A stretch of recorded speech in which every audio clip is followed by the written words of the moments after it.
Tout en bas, au ras du sol, côtoyant les rigoles et le caniveau, le peuple, autrement dit les masses laborieuses qui sont nous, avec leur lot d'emmerdes quotidiens et qui croient encore à l'illusion de la démocratie et à la mascarade de l'élection. Au-dessus, les gouvernements qui possèdent le monopole du pouvoir, qui l'utilisent pour nous taxer, nous contrôler comme du bétail. Au niveau supérieur, les grandes entreprises, les multinationales qui contrôlent les gouvernements et dirigent réellement le monde. Financement des campagnes et corruption de la classe dirigeante par le pouvoir de l'argent, pour leur seul profit.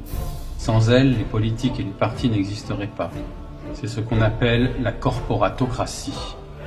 Pour prendre possession des ressources mondiales et contrôler les marchés, ces grandes entreprises se financent auprès des grandes banques, le cartel bancaire, Wall Street, la City, qui leur prêtent à des taux préférentiels au détriment de l'emploi et des salaires. Au-dessus, les banques centrales internationales, BCE, la Fed, détenues par des capitaux privés, qui impriment la monnaie papier et dictent leurs lois aux nations. Ce sont elles qui imposent le taux de réserve fractionnaire aux banques commerciales qui nous font payer des intérêts sur de l'argent créé ex nihilo. La BCE est totalement indépendante et a pour seule mission de réguler l'inflation. Et l'inflation se paye en chômage.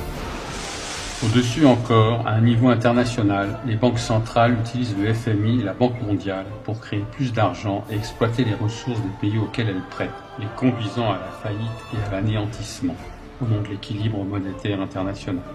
Sous prétexte de les sauver, elles imposent leurs lois, les lois du marché, pour le profit d'une petite élite sans scrupules, au détriment des peuples qu'elles saignent à blanc, avec le soutien des politiques et des médias subordonnés.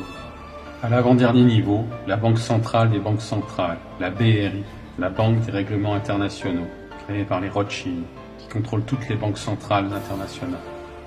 Au dernier niveau, tout en haut, juste sous l'œil qui domine le monde, une petite élite oligarchique réduite aux seules familles des Rothschild, cartel bancaire, et des Rockefeller, complexe militaro-industriel, assises sur leur bon gros tas d'or et qui regardent sombrer les peuples dans une extrême pauvreté en se tapotant le bas du ventre avec la satisfaction du devoir accompli. Ils poussent des cris de félicité et de suffisance en tirant sur leurs bretelles. Pof, pof, bruit de la fumée du cigare au prix incalculable qui s'échappe de la bouche de ces hyènes insatiables des ténèbres.